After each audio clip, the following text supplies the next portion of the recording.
Baie welkom by ons bid hier vanaand. Dit is vir my lekker en 'n voorreg om tyd saam met jou in gebed en tyd saam met jou in die woord van die Here te spandeer. Ons kyk vanaand na Openbaring hoofstuk 2 en ons gaan kyk na die boodskap aan Thyatira. Nou Thyatira was bekend vir sy vakunie's in die wol en linne en klere en leerbedryf en vele ander. Dit was ook 'n stad wat miskien nie so ryk was soos van die ander stede nie, maar dit was 'n stad wat finansiëel vooruit gegaan het. En in hierdie stad was daar baie afgodstempels gewees. En in hierdie stad was daar hierdie een vrou, sy was 'n priesteres en sy het haar uitgemaak as iets besonders en sy het gesê dat van die afgode het visioene aan haar gegee en dit het natuurlik vir haar 'n baie groot invloed onder die mense van Thyatira gegee. Nie net op die mense nie, maar ook onder sekere van die mense in die gemeente in Thyatira. En hulle het natuurlik na haar valse leer geluister en toegegee. En ons sien dan dat Jesus hierdie vrou Isebel noem. Nou die probleem was dat die gemeente hierdie vrou laat begaan het. Hulle het net eenvoudig nie onderskeiding toegepas in dit wat sy geleer het en dit wat sy in die praktyk gedoen het nie. So hulle het haar maar laat begaan. En dan sien ons dat deur haar nie aan te spreek nie, het dit natuurlik kompromie binne die kerk veroorsaak. En ons weet wat kompromie binne 'n kerk kan veroorsaak met sonde en met boosheid is, dit kan natuurlik skeiding en skeuring binne in 'n gemeente bring. Voordat ons verder gesels, kom ons lees ons teksgedeelte saam, Openbaring hoofstuk 2 vanaf vers 18 tot 29. Skryf aan die leraar van die gemeente in Thyatira, so sê die Seun van God, wie se oë is vuurvlam en wie se voete soos geelkoper is. Ek weet alles wat julle doen, ek ken julle liefde, geloof, diensvaardigheid en volharding en ek weet dat julle nou ook meer doen as van tevore. Maar ek het dit teen julle dat julle die vrou Isebel laat begaan. Sy doen haar as profetes voor en leer en verlei my dienaars om onsedelikheid te bedrywe en afgodsoffervleis te eet. Ek het haar kans gegee om haar te bekeer, maar sy wil haar nie bekeer nie, van haar onsedelikheid bekeer nie. Kyk, ek gee haar aan 'n siekbed oor. En die mense wat met haar oorspel gepleeg het, aan swaar lyding, as hulle nie van haar praktyke bekeer nie. Haar volgelinge sal ek deur 'n pessiekte om die lewe bring.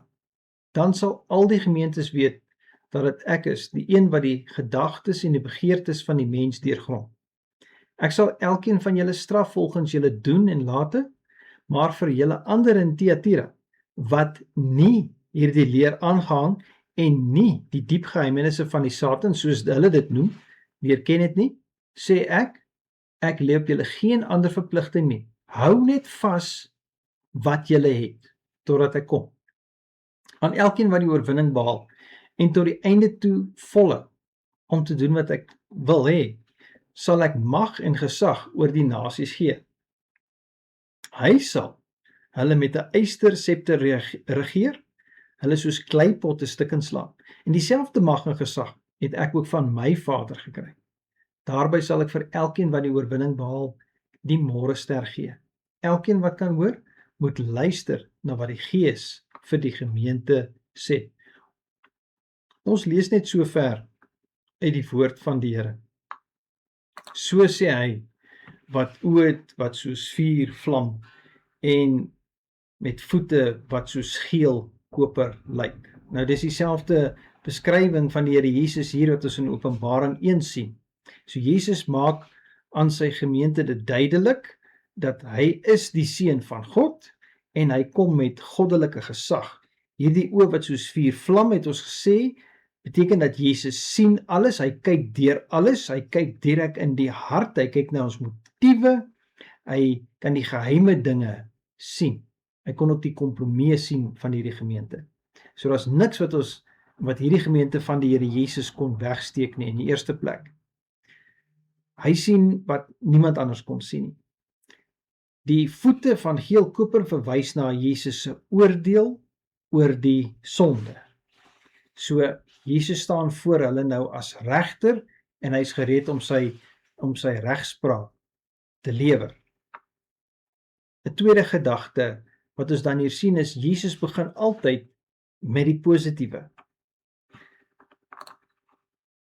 Jesus sê, ek ken julle liefde, jou geloof, jou diensvaardigheid en jou volharding. Hier is 'n gemeente wat mekaar nog liefhet. Hierdeur sal mense weet dat julle my disippels is, as julle mekaar liefhet. So hier is 'n gemeente wat nog sterk staan in liefde. Hulle het nog geloof, met ander woorde, hulle vertrou die Here Jesus Christus om hulle te red. Hulle vertroue is in hom.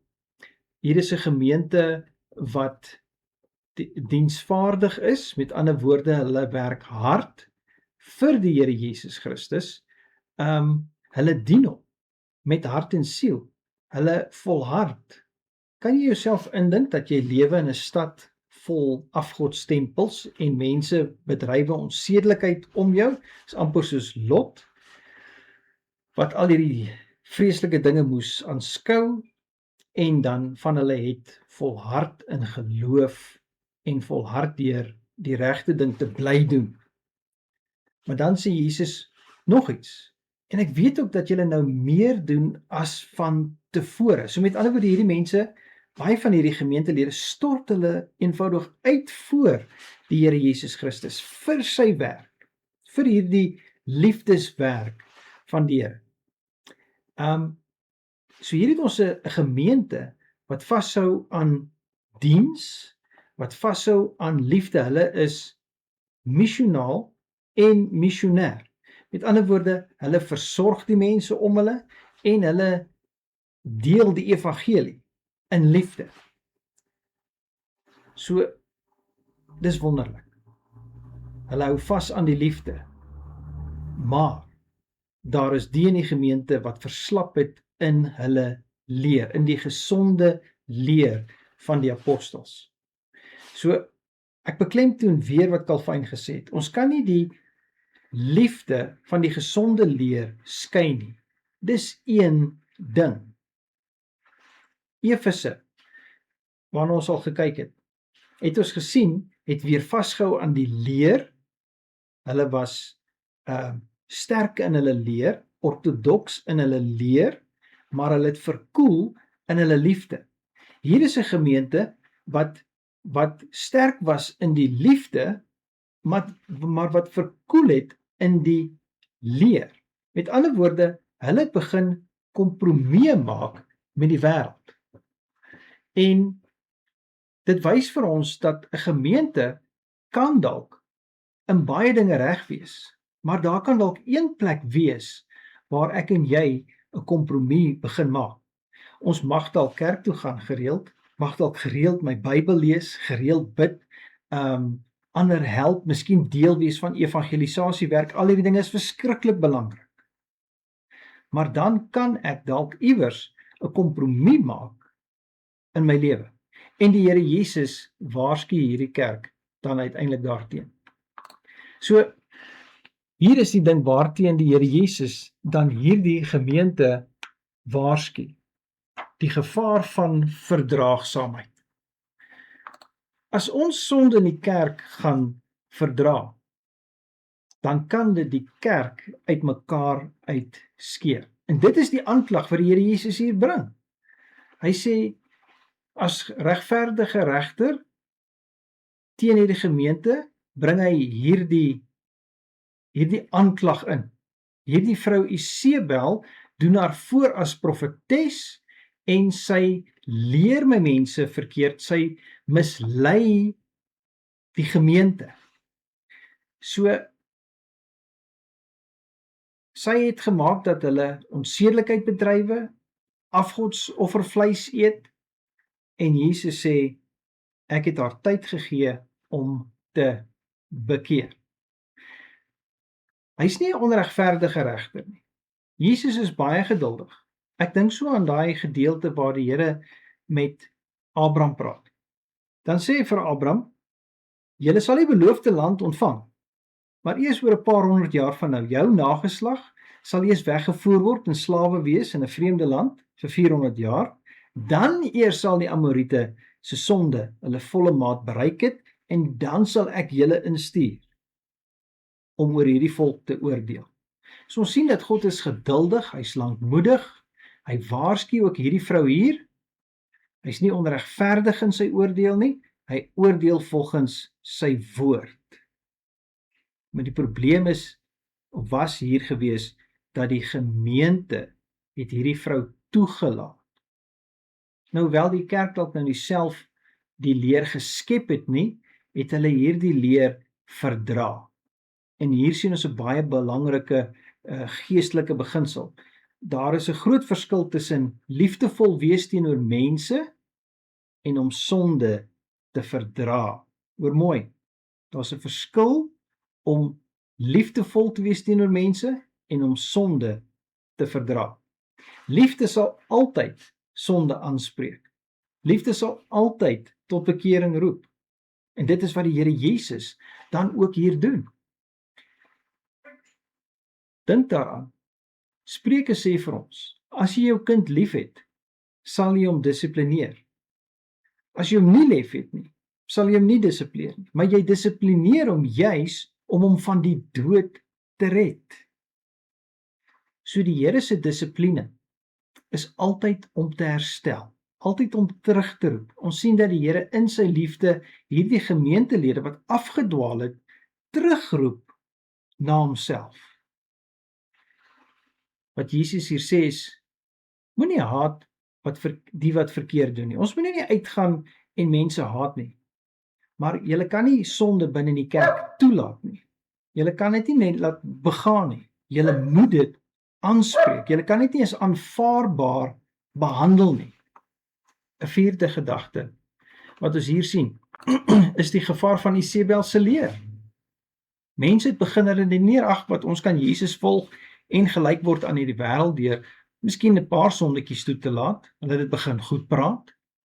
Die kompromie sê, ek behoort aan Jesus, maar ek wil ook hê wat die wêreld my bied. So mense verwerp nie die Here Jesus heeltemal nie. Ek hou hom vas, soos hy moet dan soos die spaarwiel wees in die kattebak. So die leer van Isebel sê dat ons kan Jesus plus die wêreld hê. Ons kan Jesus en mammon hê. Ons kan Jesus en status najag. Ons kan Jesus en bitterheid in ons harte hê. Ons kan Jesus en kompromie met sonde hê. En ek en jy weet dat dit is nie waar nie. Johannes sê iemand wat die wêreld liefhet, wys daardeur dat hy 'n vyand van God is. Nou sien ons dat die Here Jesus hierdie gemeente roep tot bekering. Die woord maak dit duidelik. Jesus het haar tyd gegee vir bekering. Ons sien dit so, Jesus sien die sonde, hy weet daarvan, hy gee dan tyd sodat ons kan bekeer. En dit wys vir ons iets van God se karakter, van sy lankmoedigheid, van sy geduld. Dit wys vir ons, God is heilig, hy is lankmoedig, God is liefde. Ons kan ook nie hierdie eienskappe van God skei nie, want dit is wat God is. Hy is nie 'n bietjie liefde, 'n bietjie regverdigheid nie. God is liefde, God is regverdig. God is heilig. Daarom spreek die Here sonde aan. So die Here Jesus sien die sonde en hy gee die geleentheid vir bekering. Maar nou, genade beteken nie 'n eindlose uitstel van sonde nie. Baie mense dink, ag, eendag sal ek my bekeer. Jesus was duidelik. Sy wou haar nie bekeer nie. So Jesus gee die geleentheid tot bekering, sy wil haar nie bekeer nie, en nou bring hy 'n oordeel. En dit is 'n boodskap wat die moderne kerk niks van hou nie. Want ons wil hoor Jesus is goed, Jesus het vergewe en Jesus is liefde. Maar net soveel as wat God liefde is, net soveel is God heilig. En hy moet die sonde straf. En dan sê hy, ek gaan 'n oordeel bring, 'n siekbed. Nou of dit 'n fisiese siekbed is, kan ek nie vir jou sê nie, of dit 'n bed van oordeel is, miskien meer daai kant toe. Maar hy sê, ek gaan haar oorgee aan hierdie bed van oordeel, omdat sy my mense verlei het tot seksuele en geestelike ontrouheid. Dit wys dat die Here dalk sonde vir 'n tyd verdra, maar hy ignoreer dit nie. Sonde is 'n ernstige saak vir die Here. En dit bring my by die 6ste gedagte hier. En dit is dat die Here Jesus hierdie gemeente se harte ken. Ek is die een wat die gedagte en begeerte van die mens deurgrond, sê die Here Jesus. Jesus ken nie net die gedrag nie, hy weet ook waarom mense dinge doen. Dink daaraan. Petrus verloon die Here Jesus 3 keer. Maar hy gaan uit en hy het 'n berou daaroor. En die Here Jesus sien sy hart en hy's vergewe. Die woord sê Judas het spyt gekry, maar hy het homself gaan ophang. So die Here Jesus het nog steeds die motiewe van hierdie 2 harte gesien. So 2 mense kan amper dieselfde ding doen, maar met verskillende harte. En die Here kyk na die hart. Daarom kan die mens sê, ek doen dit vir God. En dit is nie my plek of jou plek om enigiemand te oordeel wanneer hulle sê hulle doen iets vir die Here nie. Jesus weet of dit werklik so is of nie. Hy is die regverdige regter. Maar hier is my vraag dan nou vanaand vir myself en ook vir jou. As die Here Jesus nou na ons harte kyk, wat sal hy daarin vind? Wat is my motiewe, my begeertes? Wat sal hy in my kry in Leon vanaand? Jy sien, dit gaan nie oor wat ander dink van my en jou nie. Dit gaan nie oor wat ander in ons sien nie. Dit gaan oor wat Christus in ons sien en wat hy weet. Ek kan niks vir hom wegsteek nie. 'n 7de gedagte wat ons hier het, is die wat gehoorsaam gebly het. Die wat nie die leer aanvaar het nie, sê Jesus. Hierdie wat net die kompromie aangegaan het nie. Hou net vas aan wat julle het tot ek weer kom. Hou vas, al druk die wêreld op julle.